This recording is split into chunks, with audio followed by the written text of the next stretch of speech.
आज जो परिचर्चा का विषय है निषाद आरक्षण की मकड़जाल और उत्तर प्रदेश चुनाव। आज हमारे साथ पैनलिस्ट जुड़े हुए हैं जय हिंद समाज पार्टी के जनरल सेक्रेटरी अरविंद निषाद जी, इस कार्यक्रम के संयोजक, इस कार्यक्रम को ताकत देने वाले बब्बन प्रसाद जी हैं और हमारे साथ प्रोफेसर डॉक्टर बलराम बिन जी हैं। मैं सभी लोगों का हार्दिक स्वागत करता हूं इस परिचर्चा के लिए। और मैं डॉक्टर बलराम बिंद जी के पास जाने से पहले मैं बब्बन प्रसाद जी से निवेदन करूंगा कि इस कार्यक्रम का जो बेसिक उद्देश्य है या उस पर आप एक शुरुआत करते हुए और बलराम साहब के पास इस चीज को मतलब परिचर्चा के लिए निमंत्रण किया जाए। तो जो अपना विषय है निषाद आरक्षण की मकड़जाल और उत्तर प्रदेश में जो चुनाव है, हम आप देखते हैं कि जो जब से समाज की कई पार्टियां का जो उदय हुआ है, उदय इसलिए हुआ है कि समाज पिछड़ा है, आरक्षण नहीं है, खास करके आरक्षण पर। लेकिन आरक्षण का मुद्दा वहीं का वहीं रह जा रहा है। हर समय जब चुनाव आता है तो आरक्षण का मुद्दा बहुत जोर शोर से उठाया जाता है और उसी के इर्द गिर्द राजनीति किया जाता है और तमाम जो हमारा समाज है उसी के तरफ से पोलराइजेशन भी होता है। कोई कहता कि मैं राजनीतिक आरक्षण दिलवा दूंगा, कोई कहता कि बस अब आरक्षण मिलने वाला है, और यही सुनते सुनते सालों साल बीत जाता है। फिर अगला चुनाव आ जाता है, फिर आरक्षण का मुद्दा एक नए कलेवर में एक नए ढंग से उछाला जाता है कि बस अब पार्टी आरक्षण देने वाली है। तो इसी सब विषय को लेके आज का जो हमारा सब्जेक्ट है निषाद आरक्षण की मकड़जाल, वो मकड़जाल क्या है उसको हम समझेंगे, उसको डिकोडिंग करेंगे। तो बब्बन जी से मेरा निवेदन है कि इस कार्यक्रम को आगे बढ़ाते हुए और फिर हम बलराम साहब के पास जाएंगे। बब्बन जी। आप सभी को नमस्कार। इस प्रोग्राम को पहले के प्रोग्राम की तरह ही हम लोग अपने स्लोगन के साथ स्टार्ट करेंगे कि महिलाओं को सम्मान करें और अपने आसपास ऐसा वातावरण बनाएं जिससे कि महिलाएं सुरक्षित और बराबरी के दर्जे पर महसूस कर सके। जो आज विषय है आरक्षण का मकड़जाल, तो वास्तव में ये जो एक अधिकार की लड़ाई थी, संवैधानिक अधिकार की लड़ाई थी, जो संविधान में आपको मिला हुआ था, लेकिन आप जो है उसका उपयोग नहीं कर पाए, या संविधान में कुछ लोगों ने ऐसा फेरबदल कर दिया कि वो आपके लिए जो है एक तरह से फांसी के तरह हो गया है कि यदि आप उसको उपयोग कर लेते हैं तो आप अपराधी हो जाएंगे।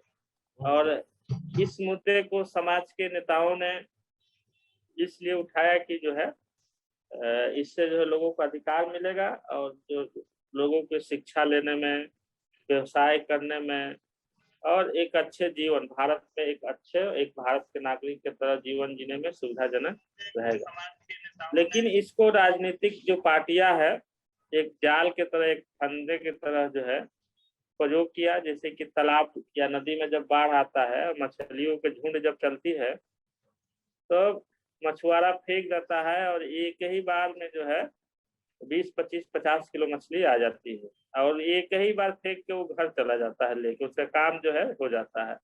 उसी तरह से इसकी जनसंख्या ज्यादा है और चुनाव के समय इनका वोट पोल भी होता है।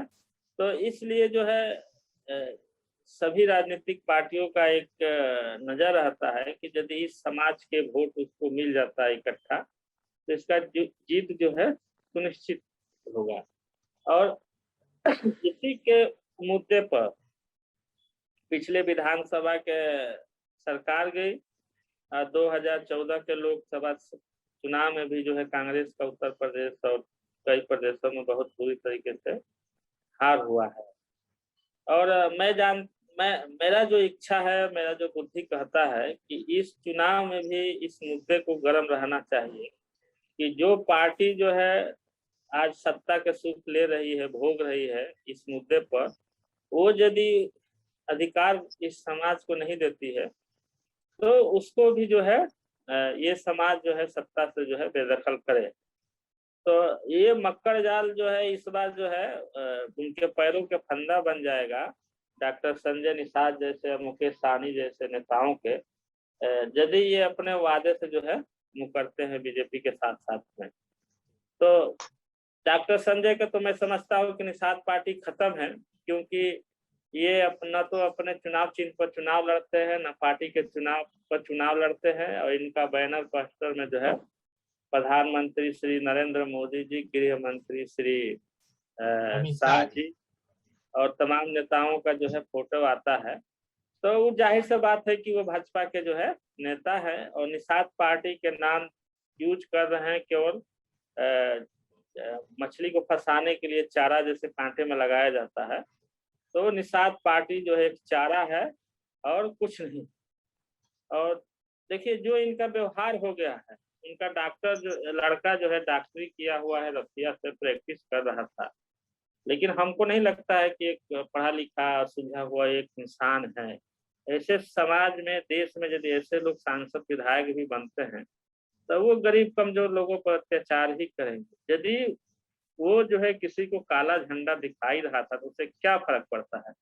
आज हम लोग खुद डॉक्टर संजय निषाद यदि हम लोग के क्षेत्र से चुनाव लड़े चाहे कहीं से, तो हम लोग वोट नहीं देंगे, किसी भी पार्टी से आ जाए। तो इतना बड़ा वो महान नेता नहीं हो गया है कि हम लोग जो है ये नजर गड़ाए बैठे हैं कि वो अधिकार जो है संविधान से जो है दिलवा देंगे, क्योंकि वो खुद अपने लिए, अपने बेटे के लिए जो है भी मर जी रहे हैं। यदि उनको मिल जाए वहीं जो है उनके लिए पर्याप्त है। और जो ये मक्कड़ जाल है, देखिए जो शेड्यूल कास्ट के आरक्षण के बात हो रहा है, वो जो है लोकसभा राज्यसभा पास होने के बाद राष्ट्रपति के साइन होने से ही मिलेगा। अब समय नहीं है कि लोकसभा और राज्यसभा चलेगा, राष्ट्रपति साइन करेगा। यदि वो ऐसा कोई अध्यादेश या लागू करते हैं या कोई सूचना लागू करते हैं, वो तो कोर्ट में स्टे हो जाएगा और कोई सरकारी कर्मचारी उसको पालन जो है नहीं करेगा, क्योंकि अध्यादेश लागू होने, चुनाव आयोग जब अध्यादेश लागू हो जाएगा तो मुख्यमंत्री का पावर भी शून्य हो जाएगा, तो उनके पास भी कोई औकात नहीं रहेगा कि उसको जो है करवा रखते हैं। तो ये एक टोटल देखा जाए कि पूर्ण रूप से जो है एक जो है जाल जो है बनाया जा रहा है समाज को फंसाने के लिए। इसीलिए आज मैंने बोला था कि निषाद पार्टी तो खत्म हो, आरक्षण नहीं तो वोट नहीं, गठबंधन नहीं। तो यदि आरक्षण मिलने वाला है नहीं, जो परिस्थिति बन रहा है, और ये जाते हैं, तो जहां तक मेरा अनुमान है कि उस पार्टी के लोग ही जो है पार्टी छोड़ के जो है भाग जाएंगे। क्योंकि देखिए समझौता वो आदमी करता है, मजबूरी में पड़ा रहता है जिसको कुछ मिलता है। जो कार्यकर्ता वहां जुड़ा हुआ एक पार्टी से जाके दूसरे पार्टी में, उसको क्या मिल रहा है? वो तो मेहनत इसलिए कर रहा है कि यदि आरक्षण हमको मिल जाएगा तो हमारे बच्चे पढ़ लिख जाएंगे, सुविधाजनक हो जाएगा। यदि वही नहीं मिल रहा है, आप विरोधी पार्टी के साथ चले जा रहे हैं, तो आप उसके साथ क्यों खड़ा रहेगा? तो ये बहुत स्पष्ट संकेत है। इन सब चीजों में भ्रम में नहीं पड़ना चाहिए। बस आप देखते रहो, इंतजार करते रहो कि वो आरक्षण आपको कैसे जो है मिलता है। नहीं मिलता है तो आप जो है डिसाइड करो। इसी के साथ मैं अपने बात खत्म करूंगा। धन्यवाद, धन्यवाद बबन प्रसाद जी। मैं आगे डॉक्टर बलराम बिंद साहब के पास जाऊंगा, जो सोशल मीडिया पर बहुत बखूबी और बहुत प्रखरता से अपनी बात आप रखते हैं। तो बहुत कड़वी सच्चाई आप रख देते हैं। मुझे पता है कि तमाम लोगों को कहीं ना कहीं वो चुभता तो है, लेकिन हमारे जैसे लोगों को उससे सजग भी हो जाते हैं आप लेख से, और सतर्क भी रहते हैं और सीखने को भी मिलता है। और काफी पैनी निगाह रहते हैं जो आज की राजनीतिक उलटफेर या जो भी राजनीतिक गतिविधियां हैं, डॉक्टर साहब अपने कार्य को करते हुए, अपने पढ़ाई और व्यवसाय को, अपने पेशा को करते हुए आप पूरी तरह से निगाह रखते हैं। और डॉक्टर साहब आपसे निवेदन करूंगा कि जो आपका विषय है निषाद आरक्षण की मकर जाल और उत्तर प्रदेश का चुनाव, जो चुनाव में ये जो डुगडुगी बजने लगता है आरक्षण का, मैं चाहता हूं कि ये जो मकर जाल है, इस मकर जाल को कैसे इसको डिकोडिंग किया जाए, इस विषय में आप बताएं डॉक्टर साहब। सर नमस्कार। आज का विषय तो बहुत गंभीर है और इस पे चर्चा तो लगातार होनी चाहिए, जहां तक मेरा एक अनुभव है। और आरक्षण की बात करने से पहले हमें तो आरक्षण समझ लेना चाहिए कि भाई आरक्षण क्यों शुरू हुआ और क्यों जो है आज भी जरूरत है। तो ज्यादा विस्तार से न करते हुए मैं थोड़ा सा चर्चा करूंगा कि अपने राज्य में जो है छत्रपति साहू जी महाराज ने वहाँ के दबे कुचले समाज को जो है सबसे आगे लाने का काम जो है छत्रपति साहू जी महाराज ने आरक्षण देने का काम किया। इससे पहले की भी अगर हिस्ट्री आप देखेंगे तो सबसे पहले अगर इस भारत देश में ब्राह्मणों का आरक्षण दिया गया था, तो उस पर मैं डिटेल नहीं जाना चाहूंगा, ये आगे बढ़ता जाऊंगा। और इस पे महान विचारकों ने छत्रपति साहू जी से लेकर के ज्योतिबा फुले, अम्बेडकर और एक बहुत लंबी परंपराएं जो है एक आरक्षण के पक्ष में जो है हमेशा बड़ा योगदान के रूप में देखा जा सकता है। दूसरी बात यह है कि अम्बेडकर साहब का एक मेन थीम थी कि जो समाज दबा कुचला है उसके लिए वो संघर्ष कर रहे थे। और जब संविधान लिखे तो उस समय हजारों जातियों में जो है ये समाज बटा हुआ था। तो मूलतः 3 भागों में उन्होंने डिवाइड किया, SC, ST, OBC. SC, ST, OBC मतलब कि 7,000 कुछ जातियों को मात्र 3 भागों में, 3 वर्गों में, उसके बाद से जो है आरक्षण इन जातियों को मिलने लगा। और धीरे धीरे जो है आज हम उस पर विस्तार से चर्चा भी कर रहे हैं। तीसरी बात ये है, अब हमारी जो बात की आती है हमारे समाज की कि भाई आरक्षण का मकर जाल की बात अगर है, ठीक है, हम उसी समाज में आते हैं। हो सकता है कहीं ओबीसी में हो, कहीं एससी में हो, कहीं जनरल में तो नहीं है, एसटी में है, तो ये तीनों में है, ठीक है। तो ये आरक्षण में हम ऑलरेडी हैं। लेकिन अब जो है उत्तर प्रदेश की राजनीति में आरक्षण मकर जाल की अगर बात करें तो हमें सबसे पहले ये समझने की जरूरत है कि वोट का ये एक मुद्दा है जो पोलराइजेशन किया जाता है, कि वोट को कैसे पोलराइजेशन किया जाए ताकि पूरा ये वर्ग हमको वोट दे दे। थोड़ा सा उदाहरण देना चाहूंगा।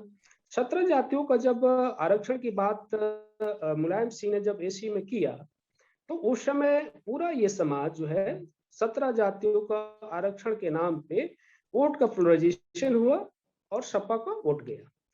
अब वोट 5 साल सत्ता में बनी, सपा सत्ता में रही, तो सपा के बाद जो है 5 साल तक ये समाज जुड़ चुका था, कुछ हिस्सेदारी भी दे दिया गया था। तो लगभग जो है दूसरे जो टर्म तक भी वेट किया यह समाज कि हो सकता है मुझे आरक्षण मिल जाएगा। अब जो है वो चीजें दूर हो गई है, तमाम हमारी समाज में जो है पार्टियां भी बन चुकी है। और पार्टियां बनी है तो सिर्फ आरक्षण की बात क्यों लेकर के बनी है, ठीक है, उसकी बेचारगी से कोई लेना देना नहीं है। थोड़ा सा ये बात है कि अब जो एक स्लोगन आ रहा है कि आरक्षण नहीं तो वोट नहीं, तो ये एक जो शब्द है मूलतः जो है वोट का पोलराइजेशन का एक तरीका है। क्योंकि जितनी बार से ये समाज के जो बुद्धिजीवी वर्ग ये कह रहा है कि भाई जो अगर आरक्षण नहीं तो वोट नहीं, तो मतलब कि अगर कोई पुख्ता सबूत या कोई लिखित दस्तावेज में ये साबित कर दे कि भाई हम वोट जो है हम आपके समाज को आरक्षण एनी हाउ दे देंगे, तो वो एक तरह से जो है वोट का पोलराइजेशन, लगभग समाज उसी को वोट देने का काम करेगा। अब ये तो फिक्स हो गया कि पोलराइजेशन का ये तरीका है और पोलराइजेशन आपको वोट जो है कहीं भी जाएगा तो पोलराइजेशन होगा, ठीक है। अब जो है ये बहुत बड़ा मुद्दा बना है कि जात के आधारित जो पार्टियां थी वो क्या अपना अस्तित्व बचा पाएगी, या जो मुख्य धारा की पार्टी है जैसे भाजपा है, वोट का पोलराइजेशन का जो अभी बुद्धिजीवी वर्ग जो हमारे समाज के लोग हैं, ये वोट का पोलराइजेशन एक तरह से जो है किसी के हाथों में सौंपने के लिए अब तैयार है। अब जो है मुख्य धारा की पार्टियों की बात करें, वो चाहे बीजेपी हो, चाहे कांग्रेस हो, या सपा हो, या बसपा हो, अब इस पे जो है कई ऐसे विचारकों ने और पार्टियों को से जुड़े हुए लोग जो है इस मुद्दे को लेकर के गहन विचार विमर्श टिके हुए हैं कि आखिर हमें क्या ऐसा जो है तथ्य को प्रेजेंट करे ताकि हम ये समाज जो है हम वोट कर दे। अब जो है अब इस बिंदु को यही रहने दीजिए।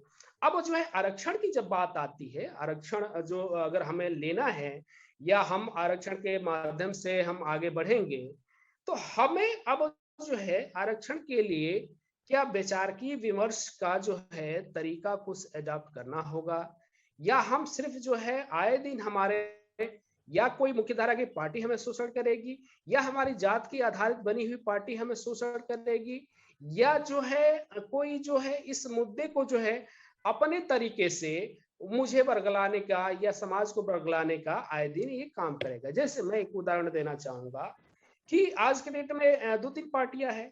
एक उदाहरण में जैसे लोग कह रहे हैं कि भाई जो पार्टी, अगर मैं किसी से साथ गठबंधन कर रहा हूं तो कहने का मतलब कि मेरी हिस्सेदारी मिल जाएगी, तो मैं आपकी हिस्सेदारी के बाद आपकी हिस्सेदारी की बात कर लूंगा।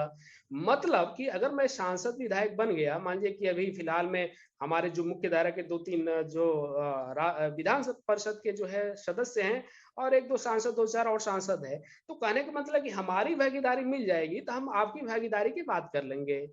अब जो है ये भागीदारी मूलतः जो है हमें अब इस बात को आम जनता जो है समझने की जरूरत है, आम जनता को, कि उसकी भागीदारी क्या है, उसकी जो है सोशल सिक्योरिटी क्या है, क्या ये नेता दे पाएगा या मुख्य धारा की जो पार्टियां हमें दे पाएगी या नहीं दे पाएगी।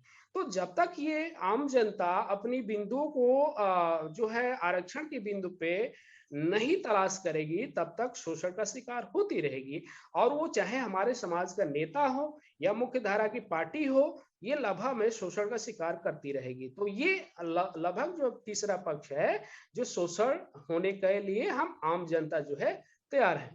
अब जो बात आती है कि भाई हजारों वर्षों से हम इन बिंदुओं को लेकर के संघर्ष कर रहे हैं, तो एक लास्ट बिंदु मैं कहूंगा कि भाई हर किसी के वर्ग में एक वर्ग, पहले वर्ग की बात की गई थी, वर्ग मतलब कि ब्राह्मण था, क्षत्रिय था, वैश्य था, शूद्र था।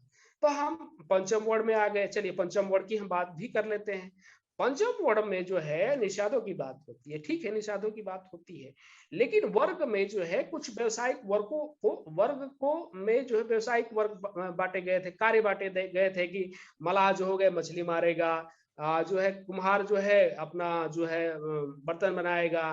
तो इस तरह सभी जातियों को जो है क्या हुआ कि जो है उसमें डिवाइड किया गया था। अब डिवाइड किया गया तो अब वो एक तरह से बिजनेस था, how to development the business, how to the society, ये तमाम इस तरह के वर्ग को आप देख सकते हैं।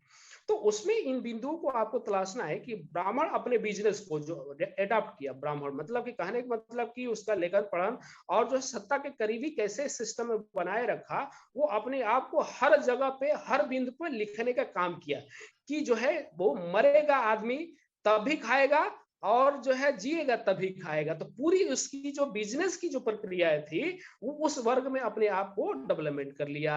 अब ये सोचिए कि व्यक्ति जो मर रहा है तभी खा रहा है और जी रहा है तभी खा रहा है।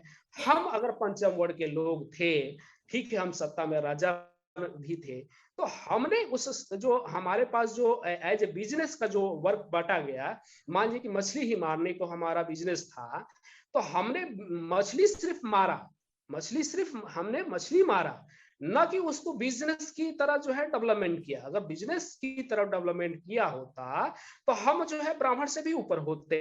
मतलब कि बिजनेस कहने का मतलब कि हमने सिर्फ मछली लाया, चूंकि कच्चा माल था, मछली लाया, मार्केट में किसी को दे दिया या किसी को बेच दिया। तो अगर ये बेच दिया तो आपने अन्य प्रोडक्ट तैयार नहीं किया। अन्य प्रोडक्ट कहने का मतलब है कि अगर कोई आदमी अगर मर रहा है तभी मछली खाए और जी रहा है तभी मछली खाए। तो इस तरह की परंपरा अगर ये समाज डेवलपमेंट किया होता तो आज जो है मेन स्ट्रीम का हिस्सा होता। तो इन बिंदुओं की चर्चा की जरूरत है कि हम अपने व्यवसाय, अगर आज भी जिस व्यवसाय के लिए हम आप कहते हैं कि मैं एज ए फिशरमैन हूँ, एज ए मैं जो है मछली मारना, चाहे हम राजा के वंशज, इस तरह का हमारा साम्राज्य होता था, तो हमने उस साम्राज्य को हाउ टू एस्टेब्लिश जो है हमारा समाज, या हाउ टू जो है सत्ता किस तरह से हम क्रिएट करें ताकि हमारा सिस्टम डेवलपमेंट हो। तो इन छोटी मोटी नेताओं कहने का मेरा तात्पर्य ये है कि ये 1-2 पोस्ट के लिए ही बने हैं, न कि आपको सत्ता की तरफ डेवलपमेंट करेंगे, ना कि आपको कभी ये कहेंगे कि बिजनेस की तरफ जो है आप डेवलपमेंट करो। तो ये जो बिजनेस का तरीका है ये आपको डेवलपमेंट करने की जरूरत है। दूसरी पक्ष ये है कि आरक्षण, आप ठीक है, हम हमारी गरीबी है या जो है हम जिस बिंदु पे आज चर्चा कर रहे हैं कि हमें आरक्षण मिल जाएगा तो हम डेवलपमेंट कर पाएंगे, वो आरक्षण की जरूरत तो है ही, लेकिन साथ साथ अपने करियर, अपने सिक्योरिटी, सोशल तमाम चीजें, इन बिंदुओं को लेकर के हमें ध्यान रखना होगा। जब तक वैचारिक के पक्ष को मजबूत नहीं करेंगे तो यह समाज आए दिन शोषण का शिकार होगा। और जो है इन बिंदुओं पे हमेशा जो है जब जब राजनीतिक की बात होगी तो वो जो है शोषण का शिकार होता रहेगा। मैं इन्हीं चंद बिंदुओं से अपनी वाणी को विराम देना चाहूंगा। बहुत बहुत धन्यवाद डॉक्टर बलराम साहब, आपने अपना एकदम वैल्यूएबल टाइम निकाल के आप हमें समय दिए हैं, इसके लिए बहुत बहुत धन्यवाद। अब हमारे साथ जो हैं, हम चंदन निषाद जी के जाने के पहले जो युवा तेज तर्रार नेता है जय हिंद समाज पार्टी के जनरल सेक्रेटरी हैं अरविंद निषाद जी, मैं आपके पास आना चाहूंगा। नेताजी अरविंद निषाद जी, आज का जो सब्जेक्ट है वो आपको पता ही है कि निषाद आरक्षण की मकर जाल और उत्तर प्रदेश चुनाव, जब जब चुनाव आता है, जब जब जो आरक्षण की जो इस तरह से भूत है वो उभर के सामने आता है, मिलता तो कुछ नहीं है, सगबात दिखाया जाता है, एक सपना दिखाया जाता है। मैं इस विषय पर बोलने के पहले एक बात ये जानना चाहूंगा, जो आजकल सोशल मीडिया पर अगर आप निषाद पार्टी का पोस्टर देखेंगे तो जो भाजपा के शीर्ष नेता हैं, जैसे बब्बन जी ने उस पर उल्लेखन किया भी है कि उसके शीर्ष नेताओं का वहां फोटो आता है, तब निषाद पार्टी का आता है, और निषाद राज का फोटो ही गायब कर दिया गया। जो हमारे राजा थे, जो हमारे मतलब स्वाभिमानी राजा थे, जिसके हम वंशज हैं, उनको ही गायब कर दिया गया।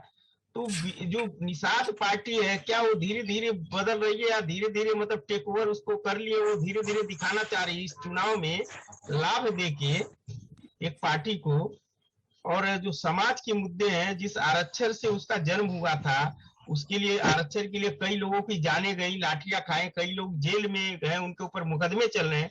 ऐसे में जो ये पार्टी है क्या अपना रंग बदल रही, इसके क्या मायने हैं, इस पर आप हमें बताएं अरविंद निषाद जी। सबसे पहले सर मैं आपको बहुत धन्यवाद देना चाहता हूं, और निषाद मंथन न्यूज के जितने भी दर्शक हैं मैं उनको भी विनम्रता से प्रणाम करना चाहता हूं।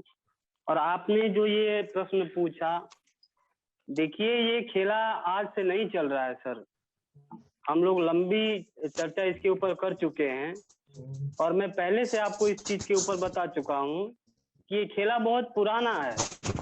हमारे समाज को इसलिए ये लोग मूर्ख बना पाते हैं क्योंकि ये समाज अशिक्षित है। अब आप हमको बताइए ना, जो बुद्धिजीवी तबका है, मैं सबकी बात नहीं करता हूँ, जो बुद्धिजीवी तबका है, एक दिन मैंने पोस्ट भी लिखा था फेसबुक पर कि नेताजी एमएलसी कौन सी पार्टी से बने हैं, दम है तो बताएं। तो देखिए जो हम लोग का बौद्धिक तबका है, मुझे उससे शिकायत है। मान लीजिए जो अशिक्षित है, जो हर चीज को नहीं समझता है, उससे हम कोई उम्मीद नहीं कर सकते हैं। लड़ने की उम्मीद उससे की जाती है जो शिक्षित है, जो समझदार है। लेकिन हमारा तो दुर्भाग्य का विषय है कि जो शिक्षित, जो समझदार है, वो भी इसके ऊपर कुछ नहीं बोलना चाहता है। आप बताइए कि उस पार्टी से एमएलसी बने हैं, बीजेपी से जो आदमी एमएलसी बना है और घूम घूम करके पार्टी का प्रचार कर ले रहा है, ये हम बुद्धिजीवियों के लिए सबसे बड़ा दुर्भाग्य का विषय है। ये पहला विषय मैं कहना चाहता हूँ। दूसरा, इसमें कोई इफ और बट नहीं है, इसमें कोई इफ और बट नहीं है। ये बीजेपी के लिए काम कर रहे हैं, इनका पूरा परिवार बीजेपी के लिए काम कर रहा है, और इनको समाज हित से ना पहले मतलब था ना आज मतलब है। इनका सिर्फ मतलब है हमारा हित हो।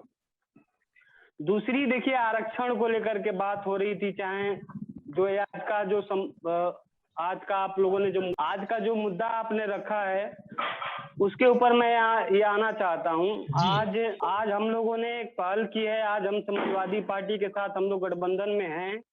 आज हम लोगों ने औपचारिक घोषणाएं की मीडिया के थ्रू, और अखिलेश जी से भी हम लोग की बात हुई। देखिए हम लोग चाहते क्या हैं।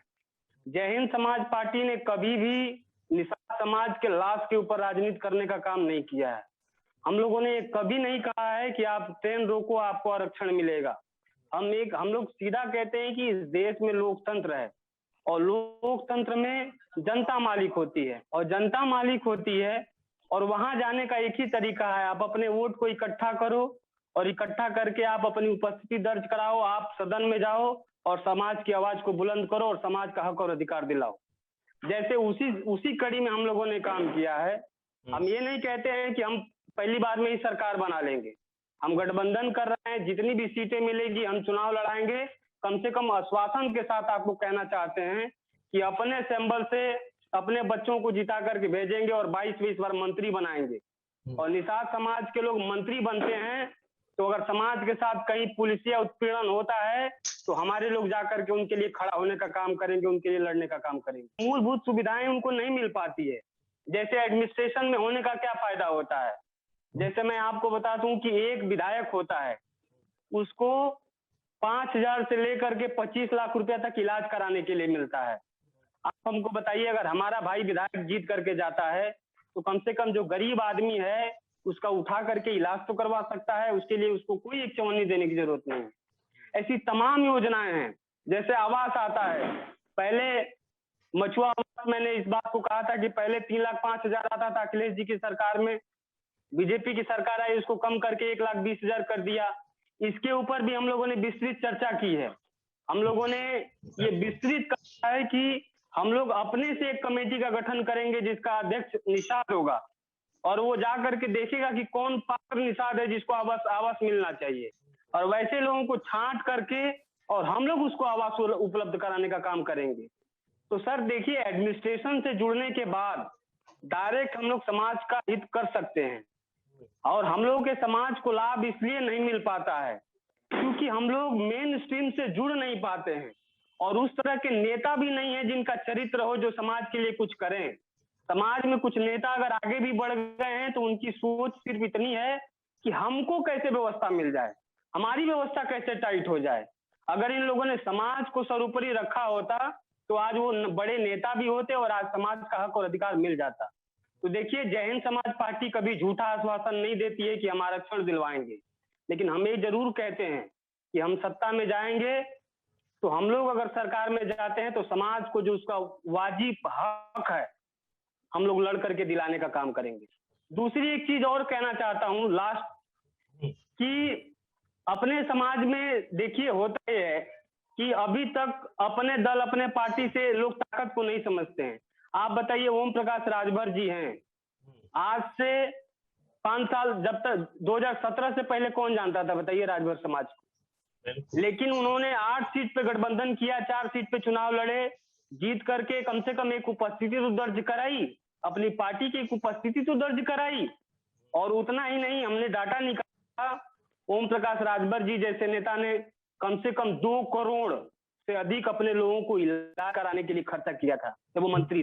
तो हम ये कहते हैं कि जब हम एडमिनिस्ट्रेशन में रहेंगे और अपने दल के थ्रू रहेंगे तो निश्चित ही समाज को कुछ ना कुछ उसका लाभ मिलेगा, और हम लोग इसी के लिए प्रयासरत हैं और हम लोगों ने आज इसकी घोषणा की है और निश्चित इसका हम लोग कुछ रिजल्ट निकाल करके देंगे। आप जी, चलिए, बहुत बहुत आपको बधाई हो, आपने बहुत अच्छे से अपनी बात रखी, और बधाई इसलिए भी हो कि आप समाज हित में समाजवादी पार्टी से आपने गठबंधन किया है, और आपको हार्दिक शुभकामनाएं। उम्मीद है कि आपके गठबंधन से समाज को जरूर लाभ मिलेगा। और इसी के साथ मैं चंदन निषाद जी के पास जाना चाहता हूं, जो समाजवादी पार्टी के ही युवा कार्यकर्ता है, नेता है। हमारा प्रश्न यही है आपसे कि जो ये आरक्षण का मकर जाल है जो निषाद समाज के लिए, हम जितना ही आरक्षण के लिए अंदर घुसते जा रहे हैं उतना ही आरक्षण हमसे दूर भाग रहा है। तो आपकी भी सरकार आई गई, शायद आए भी आगे, कैसे मिलेगा आरक्षण? क्या करना चाहिए? आप लोग क्या प्रयत्न कर रहे हैं? इस पर थोड़ा अपनी बात रखिए यार। देखिए, सर्वप्रथम आप सभी लोग को जय निषाद राज, जय समाजवाद। मैं चंदन सानी मऊ जनपद से हूं, और हमारी समाजवादी पार्टी जब सरकार बनेगी, भविष्य में जो समाजवादी पार्टी की सरकार थी तो समाजवादी पार्टी ने आरक्षण लागू किया था, केंद्र सरकार ने स्टे लिया था, और आने वाले भविष्य में जब समाजवादी पार्टी सरकार जब बनेगी तो हम लोग लामबंद हो कि निषाद समाज के जितने समाजवादी पार्टी में वर्कर हैं, नेता हैं, या फिर हमारे समाज जो अगुआ लोग हैं, हम लोग लामबंद होकर राष्ट्रीय अध्यक्ष अखिलेश यादव के पास मजबूती से बात रखेंगे। और निश्चित तौर पर जिस तरह से समाजवादी पार्टी के राष्ट्रीय अध्यक्ष अखिलेश यादव जी ने निषादों के इस बार जो प्रदेश की कमेटी बनी है उसमें 8 निषादों को सम्मान देने का काम किया। यह कहीं ना कहीं संदेश दे चुके हैं ऑलरेडी। आने वाले समय में निषाद समाज को पदोन्नति और सम्मान दोनों देने का राष्ट्रपति जी काम करेंगे। जो आप कह रहे हैं कि दूर भागते जा रहा है, हम उसके गुना हम सभी लोग हैं। हम भी मानते हैं, हम भी 3 सालों 4 सालों सक्रिय राजनीति में हम लोग हैं, इसके गुना हम खुद हैं। और हमारे पिछले दौर में जो हमारे अगुवार लोग रहे हैं वो भी लोग इसके गुनाहगार हैं। इसको कहीं ना कहीं हम मानते हैं और इनको भी जिम्मेदारी लेनी पड़ेगी। कोई एक टिकट के लालच में, कोई एमएलसी के लालच में, कोई पैसे की लालच में कहीं ना कहीं आरक्षण को समाज को गुमराह लोगों ने किया है।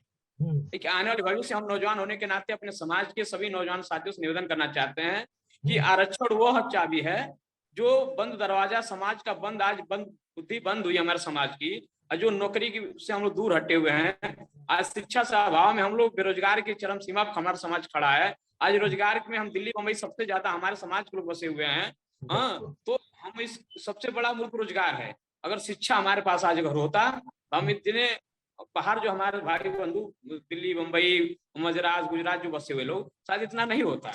जिसे हम कहना चाहते हैं हमारे भाई, मान लीजिए अगर भाई हमारा हाई स्कूल इंटर पढ़े हुए हैं, अगर थोड़ा सा उनको आरक्षण का लाभ मिल जाता हो सकता उत्तर प्रदेश पुलिस में होते। हम नहीं कहते पीसीएस बन जाते, हम नहीं कहते बहुत बड़े दरोगा हो जाते हैं, लेकिन उत्तर प्रदेश पुलिस में एक नॉर्मल परिवार का बच्चा सिलेक्शन होता है। तो मेरा यही मानना है कि समाज के लोगों से जो भी लोग बात अभी रख रहे थे, हमने सब 2-3 लोग सुना है, थोड़ा लेट से मैं जुड़ा हूँ, सभी लोग से माफी मांगना चाहता हूँ। लेकिन आरक्षण के लिए हम सभी लोग एक प्लेटफॉर्म पर सिर्फ, जैसे अभी स्लोगन चल रहा है सोशल साइटों पे, आरक्षण नहीं वोट नहीं, इस स्लोगन का सर्वप्रथम समर्थन करता हूँ। मैं वर्कर हूँ लेकिन सर्वप्रथम मैं अपने समाज का बेटा हूँ। मैं भी एक निषाद परिवार में जन्म लिया हूँ। मेरी भी जिम्मेदारी बनती है अपने समाज को जो आगे बढ़ाने की। मेरी भी इसलिए कि मेरा समाज से बेटी और रोटी का रिश्ता है। हम नहीं सोचेंगे तो कौन सोचेगा अपने समाज के बारे में। आने वाले हमारे बच्चे होंगे, हमारे नाती पोता होंगे, तो हम हो सकता है कि कुछ नहीं बन पाए, लेकिन आने वाली पीढ़ियां जो हमारी तरक्की हो सके कर सके, आरक्षण का अगर लाभ मिल सकता है तो। जी, तो आपने अपनी बात रखी, बहुत बहुत धन्यवाद। और आप समाजवादी पार्टी से जुड़े हुए हैं, आपका एक कहना है कि जब पार्टी आएगी तो आरक्षण अवश्य मिलेगा। तो बहुत बहुत धन्यवाद। और मैं आशा करता हूं कि आप तो अच्छा बने ही, और आने वाला आपका जो नाती पोता होंगे वो भी बहुत आगे बढ़े, और उनके लिए आप बिल्कुल एक अच्छा प्लेटफॉर्म तैयार करेंगे, उम्मीद है। और आगे मैं बब्बन जी के पास जाना चाहूंगा। बब्बन जी, मैं आपसे ये जानना चाहता हूँ, जो आज की राजनीतिक पार्टियां हैं, जो चीज मिलना एक कठिन है, आरक्षण, फिलहाल जब तक संख्या न हो तब तक हम मिल नहीं पा, आरक्षण हमें प्राप्त नहीं होगा, या हम उतनी संख्या में न हो जब तक किसी पार्टियों में दबाव बना पाए, या उसको गिराने और उखाड़ने की जब तक हमारे पास ताकत ना हो उस पार्टी को, तब तक तो आरक्षण इतने आसानी से मिलेगा नहीं।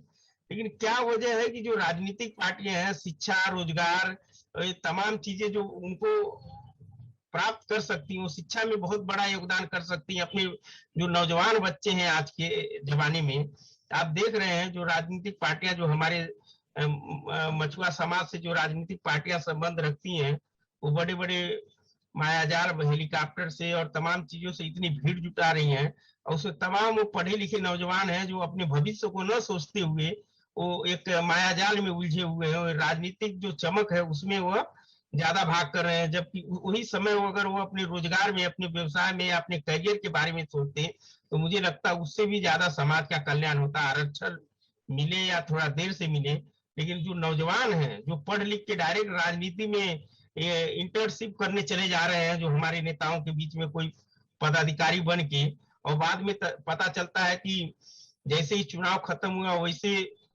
जोश खत्म, होश खत्म, सब खत्म हो जाता है। तो ऐसे में राजनीतिक पार्टियों का जो आरक्षण के अलावा जो शिक्षा है, रोजगार है, और तमाम ऐसी जो सामाजिक न्याय है, इस पर तो वो अपनी बात रख सकते, उस पर तो वो काम कर सकते हैं। लेकिन मैं देखता हूँ इस पर भी कुछ कार्य नहीं हो रहा है। क्यों ऐसा है? देखिए, चंदन ने एक बात कही, उसने बहुत सही कहा कि यदि अपना समाज शिक्षित होता, ठीक ना, शिक्षित होता तो बहुत अच्छा वो करता। यदि वो डीएम नहीं होता, डीएम नहीं होता, तो पुलिस होता, टीचर होता, चपरासी होता, इंजीनियर होता, जेई होता, कुछ ना कुछ होता। क्योंकि ये समाज जो है बाहर बहुत ज्यादा रहता है, तो जो बाहर रहता है उसका विकास भी होता है। इस समाज के देखिए, इस समाज के विकास में सरकार का 1% हाथ नहीं है। कोई भी सरकार कहे कि हम साथ समाज को कुछ फायदा दिया हूँ, तो कोई भी सरकार नहीं दिया। ये अपने पुरुषार्थ से और त्याग से आगे बढ़ा हुआ है। और आप एनालिसिस करेंगे तो पिछले जो 2010 है, 2008-9 से लेके अब तक के जो विकास हुआ है 2018 तक, ये बहुत तेजी से हुआ है। वो चाहे एजुकेशन हो, चाहे नौकरी चाकरी हो, या पॉलिटिक्स में हो, ये इसमें बहुत तेजी के साथ जो है ये आगे बढ़ा हुआ है। और आरक्षण तो है ही है। उत्तर प्रदेश में जो मझवार है, माझी है, बेलदार है, तुरैया है, इस नाम से तो आज भी सर्टिफिकेट बन ही रहा है, जिसका जहाँ पर यदि प्रूफ है, कोई उसके परिवार से है या कोई सामाजिक संगठन जो जैसे एकलव्य वेलफेयर सोसाइटी है, वो किसी व्यक्ति के जिम्मेवारी लेकर लिख दे कि ये मझवार जात से है, तो सर्टिफिकेट बनने से कोई रोक नहीं सकता, ठीक ना। तो वो बन रहा है, उसे बन सकता है। लेकिन जो सबसे बड़ा पिछड़ेपन के कारण है, वो दो चीज के कारण है। एक तो केवल पढ़ा लिखा है आदमी शिक्षित नहीं कहा जाता है, उसके पास जो है तमाम ज्ञान होना चाहिए, वो शिक्षित जो है होता है। अभी हम लोगों के समाज में चले जाएंगे तो आप बात करेंगे कि भाई पढ़ लिख के क्या बनोगे, तो एक दो चीजें जो जानता है बोल देगा पुलिस बन जाएंगे, डॉक्टर बन जाएंगे, टीचर बन जाएंगे। लेकिन अभी उसको ये नहीं पता है कि सीए क्या होता है, ISWC क्या होता है, और इसके अलावा भी तमाम बैंक के नौकरी जो PO होता है और सब होता है, पढ़ाई होता है। नए नए पढ़ाई भी जो है स्टार्ट हो गया। तो एक तो सबसे बड़ी है कि इस चीज के भी अभाव है, अब उतना नहीं है पहले जैसा। अब काफी लोग जानते हैं, लेकिन फिर भी जो है, जैसे कि आप ग्रामीण क्षेत्र में चले जाइए, जैसे कि मेरे गांव में चले जाइए, तो खास करके जो एक जेंडर है, महिला जो है, स्त्री लड़कियां जो है, उनको जो है पता नहीं है। लड़कों में भी गिने चुने जो है वो जानते हैं, सब लोग जो है नहीं जानते हैं। तो इन सब चीजों के जो है जागरूकता जो है साथ साथ जो है बढ़ानी चाहिए। दूसरी बात कि बिना ऋण के हड्डी के आदमी खड़ा नहीं हो सकता है। उसी तरह से आप बिना अपने संस्कृति के, बिना अपने सभ्यता के, बिना अपनी पहचान के जो है समाज में, किसी भी देश में अपना स्थान जो है नहीं बना सकते। तो आपकी एक संस्कृति है, आपकी एक सभ्यता है, आपके कुल देवता है, तो उसको आप मत छोड़िए, उसके लिए आप लड़िए।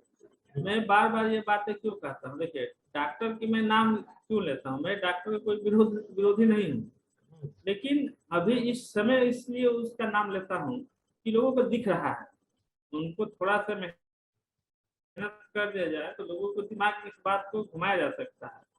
डॉक्टर किसी जमाने में मैं खुद अपने कानों से सुना हूँ, राम को गाली देते हुए, राम के विरोध में बात करते हुए। अब मैं खुद उनसे बोला था कि ये नहीं बोलना चाहिए आपको, लेकिन डॉक्टर ने तमाम तर्क दिया और कहा कि नहीं, मैं जो कह रहा हूँ ठीक कर रहा हूँ। और आज जो है वही डॉक्टर और डॉक्टर का पूरा परिवार जो है राम कथा सुनता है। कल उसको गाली दे रहे थे, आज उसके चरणों में जाके सर झुका दिए। सेम लॉटन जी के बारे में भी ये कहा जा सकता है। ये एक जो है जी, हाँ, उनको भी कह सकते हो आप। तमाम लोग हैं, किसी भी पार्टी के हो, हम खुद ये बात हम इसलिए कर रहे हैं, ये बिना ऋण के आदमी है, ठीक ना। हम ये कहने का मतलब ये नहीं है कि हम राम के विरोधी है। हम रामचरितमानस आज भी पढ़ते हैं, राम के जीवन के अनेक घटनाओं को स्मरण करके मैं सीखता हूँ। लेकिन मैं उस व्यक्ति को मैं बोल रहा हूँ कि जिसके अंदर इतना विचारधारा नहीं है, और चाहे उसके अंदर एक सामान्य लोक लज्जा कहिए या लोक मर्यादा के भाव नहीं है, वो दूसरे को क्या देगा। हम सामान्य रूप से हम राम को पूजे या ना पूजे, कृष्ण को पूजे या ना पूजे, लेकिन हम उसके लिए उनके लिए शब्द नहीं बोल सकते हैं।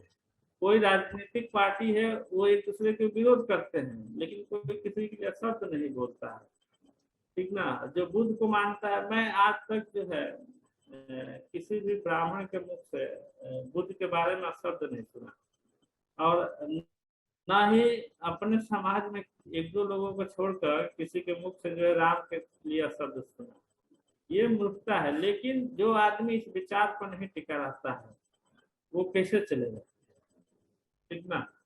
और ये जो आपको आरक्षण देगा, जैसे चंदन बोल रहे थे, लेकिन ये समाजवादी पार्टी आपको आरक्षण नहीं दे सकती है, क्योंकि केंद्र में ये सरकार नहीं बना सकती। क्षेत्रीय पार्टी एक राज्य तक सीमित है, तो इनके बस के बात नहीं है। और ओबीसी के बंटवारे भी नहीं कर सकते हैं, क्योंकि इनके जो है नुकसान हो जाएगा। ये काम बहुजन समाज पार्टी भी नहीं कर सकती है, ये कांग्रेस करेगी या बीजेपी करेगी, जो आपको एससी में ले जाने के काम है। राज्य सरकार जो है आपको ओबीसी से अलग करके आपको कुछ परसेंट 5-7% दे के आप उसके बराबर जो है सुविधाएं दे सकती है आपको, क्योंकि जो 127वां संविधान संशोधन हुआ है इसके अनुसार जो है राज्य सरकार को अधिकार मिल जाता है। लेकिन इसके करने के लिए बहुत बड़ा दिल चाहिए। जिसका दिल बुद्ध और राम के बराबर होगा वही जो है ये काम कर सकता है, नहीं तो दूसरा आदमी, साधारण आदमी जो है नहीं करेगा।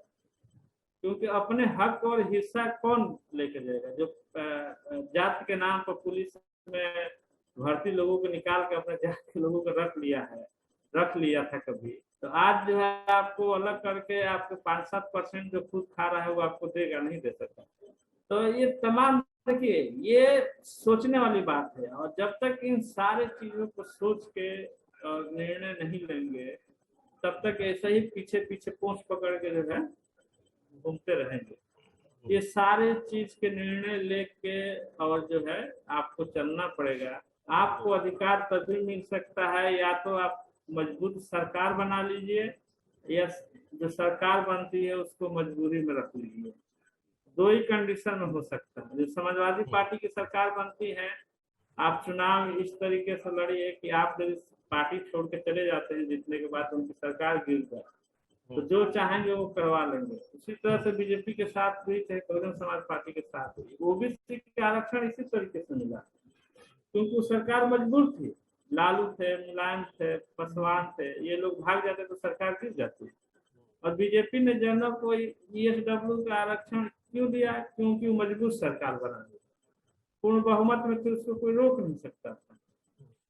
तो दो ही कंडीशन में आप अपने समाज को अधिकार दे सकते हैं, या तो जो सरकार बन रही है उसको मजबूरी में रखिए, या तो मजबूत सरकार बनाइए।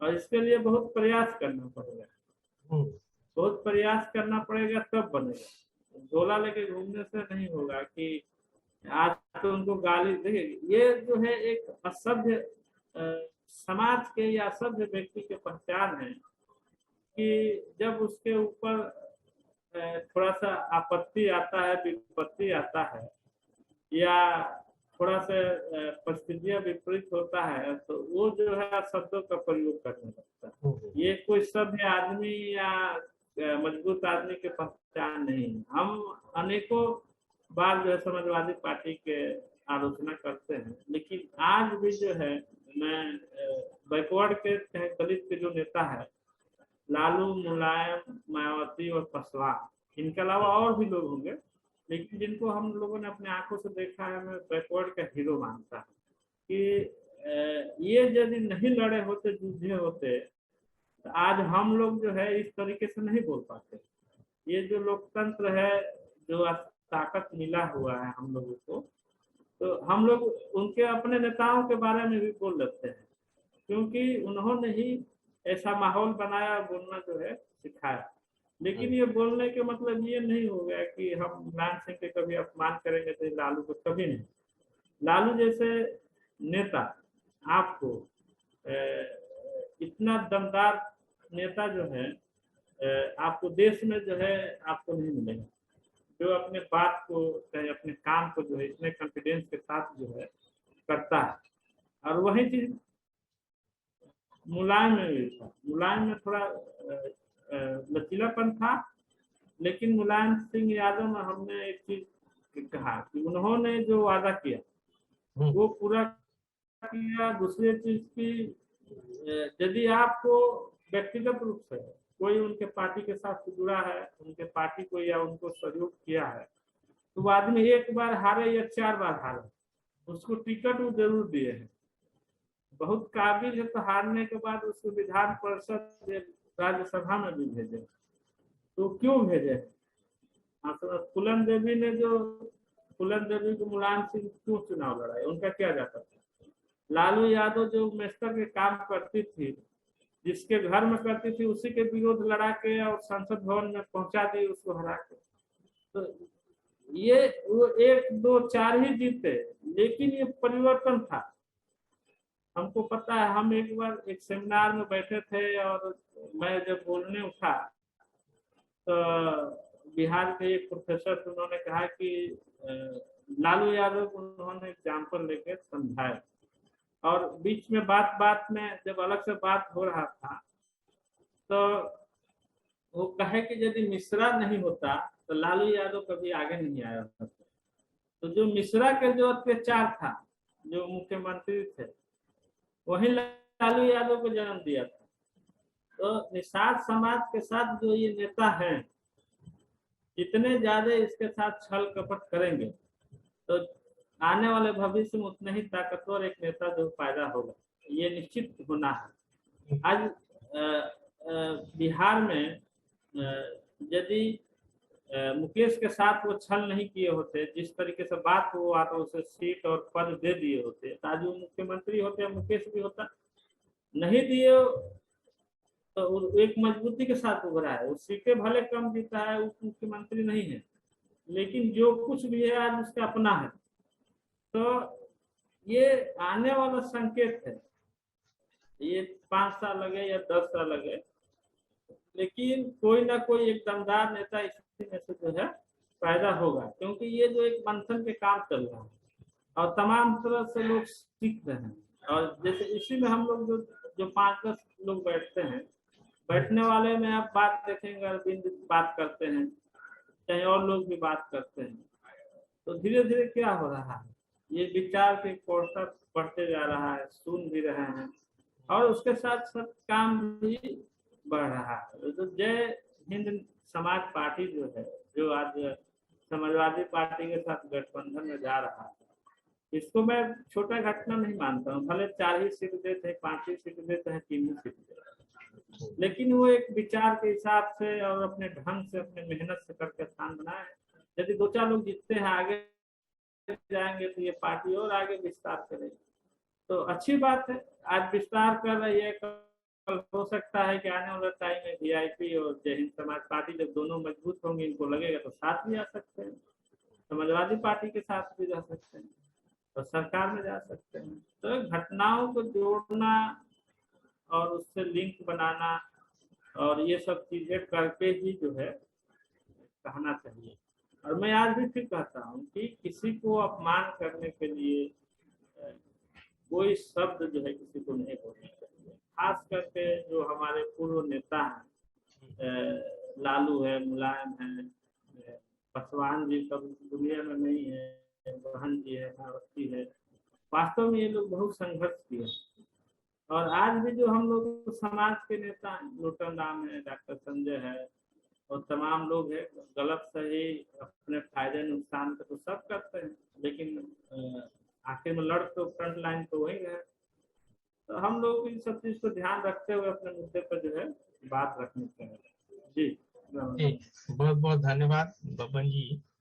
अरविंद जी, मैं आपसे जानना चाहता हूं, अभी बब्बन जी ने अपने वक्तव्य में कहा है कि समाजवादी पार्टी शायद आरक्षण न दिला पावे, तो इसमें आप क्या रिस्पांस करना चाहेंगे?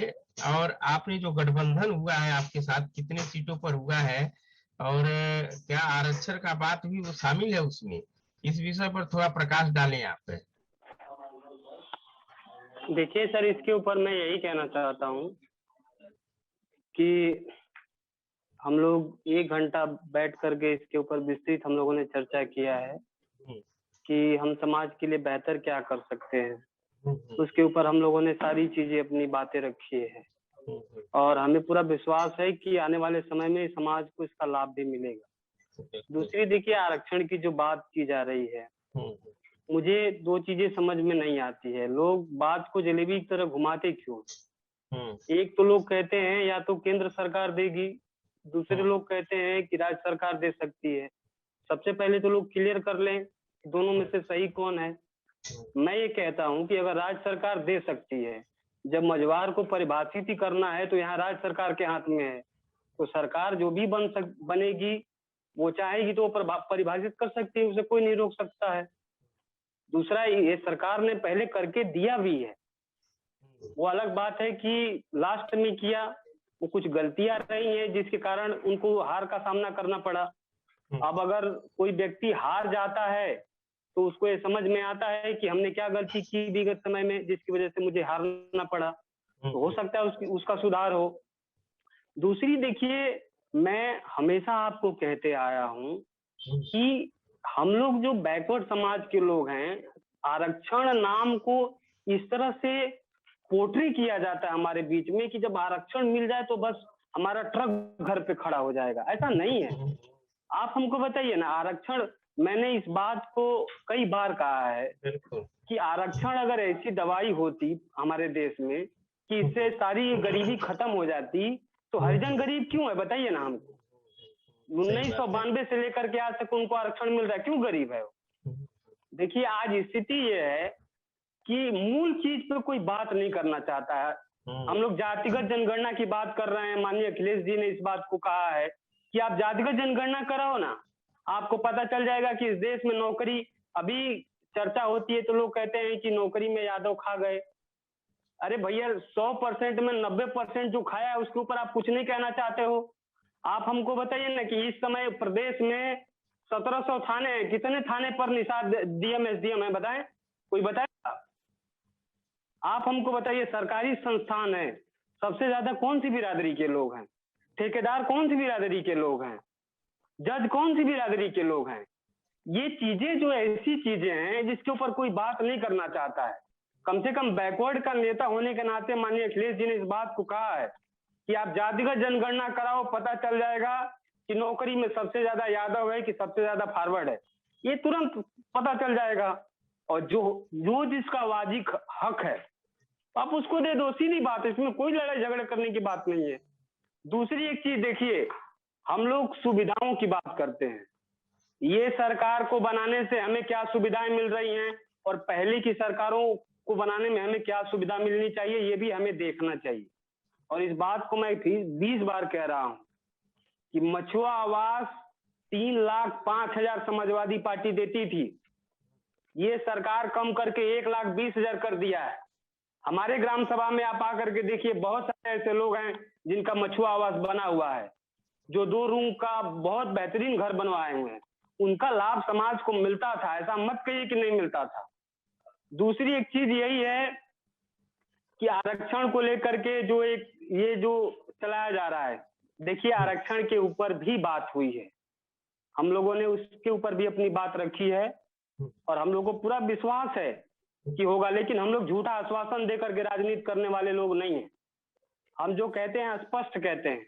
हम ये मानते हैं कि हमारा समाज जब तक आगे नहीं जा सकता है जब तक इसका कोई स्थायी और ईमानदार प्रतिनिधित्व करता न हो। अगर आपका बांटने वाला एक ईमानदार पैदा हो जाता है तो निश्चित ही कुछ भी बनेगा तो आपके घर में आएगा। तो हम लोग बांटने वाला बनना चाहते हैं। हम लोग गठबंधन किए हैं। मैंने फिर से आपको कहा कि हम ये नहीं कहते कि हम सरकार बना लेंगे हमें 200 सीटें मिल जाएंगी। हमें जो भी सीटें मिलेंगी हम उसके ऊपर लड़ेंगे, अपने बच्चों को जिताएंगे, मंत्रालय में पहुंचाएंगे और अपने समाज के लोगों को डायरेक्ट उसकी सुविधा उपलब्ध कराने का काम करेंगे। यही कहना चाहता हूँ सर। बहुत बहुत धन्यवाद। बहुत बहुत धन्यवाद। अब लगभग समय भी हम लोग का हो चुका है, तो कार्यक्रम को अब यहीं समाप्त किया जाए। बब्बन जी। जी टाइम हो चुका है। बिल्कुल बिल्कुल। तो अब इस कार्यक्रम को जो ये परिचर्चा है निषाद आरक्षण की मकड़जाल और उत्तर प्रदेश के चुनाव के संबंध में, अभी आप लोगों ने आपसी हम लोग का जो पैनलिस्ट थे उनके विचार सुने और समझे, और आगे भी हम परिचर्चा करते रहेंगे। आने वाले रविवार को फिर किसी अलग विषय पर जो सामाजिक जो परिचर्चा है उस पर होगा। और इस कार्यक्रम को अब यहीं पर समाप्त किया जाता है। आप सभी पैनलिस्ट को, अरविंद निषाद जी, बब्बन प्रसाद जी, चंदन निषाद, डॉक्टर बलराम बिंद जी जुड़े, आप लोग अपना कीमती वक्त इस परिचर्चा के लिए दिया, इसलिए आप लोगों को बहुत बहुत धन्यवाद। अब इस कार्यक्रम को यहीं पर समाप्त किया जाता है।